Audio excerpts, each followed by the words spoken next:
वैश्विक मंच पर भारत जिस एक नए अवतार के रूप में जाना जा रहा है, कुछ लोगों को यह अच्छा नहीं लगता।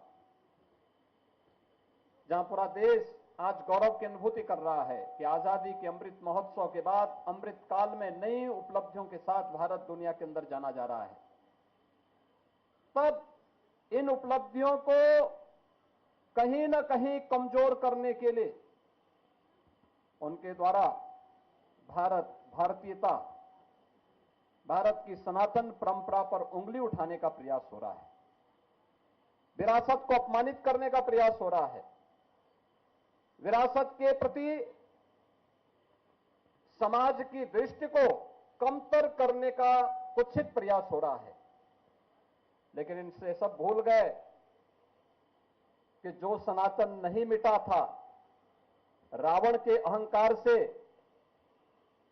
जो सनातन नहीं टिका था, कंस के हुंकार से जो सनातन नहीं मिटा था, बाबर और औरंगजेब के अत्याचार से वह सनातन इन तुच्छ सत्ता परजीवी जीवों से क्या मिट पाएगा।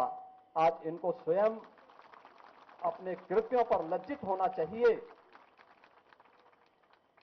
मानवता का धर्म जो सनातन धर्म है, उस पर उंगली उठाने का मतलब मानवता को संकट में डालने का कुत्सित प्रयास। याद करिए, दुनिया की कौन सा ऐसा मत, मजहब और संप्रदाय है जिसको उसके संकट के समय पलक पावड़े बिछा करके उसके स्वागत के लिए सनातन धर्मावलंबियों ने उनकी सुरक्षा और उनके संरक्षण का कार्य न किया हो। हमने कभी नहीं कहा कि हम विशिष्ट हैं। कोई सनातन धर्मावलंबी कभी ये नहीं कहता है कि हम विशिष्ट हैं या हम ही सब कुछ हैं, कभी नहीं कहा।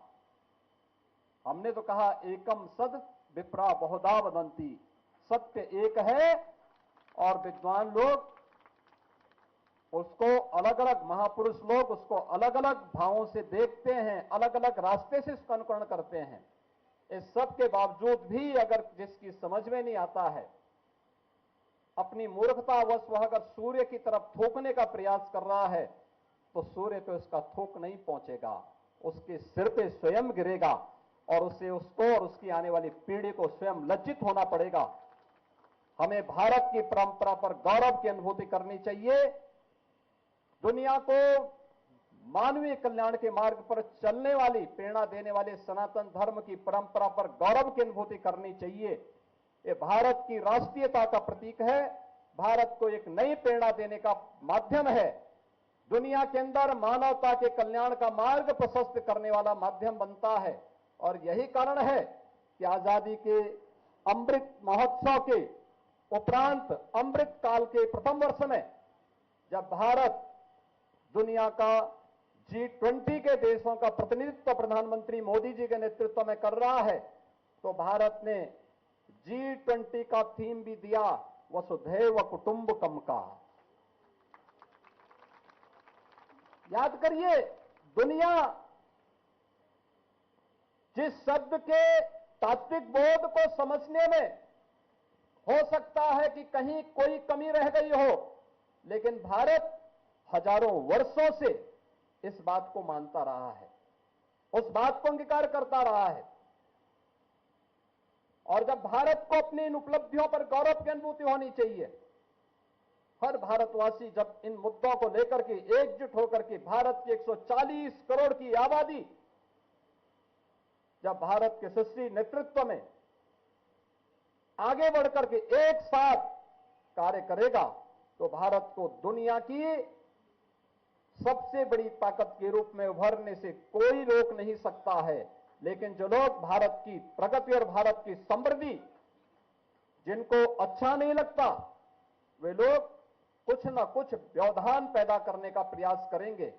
हम लोगों को इनकी परवाह के बगैर अपने पथ पर अग्रसर होना होगा, क्योंकि एक काल में नहीं हुआ, हर काल में सत्य को झुठलाने का प्रयास हुआ है।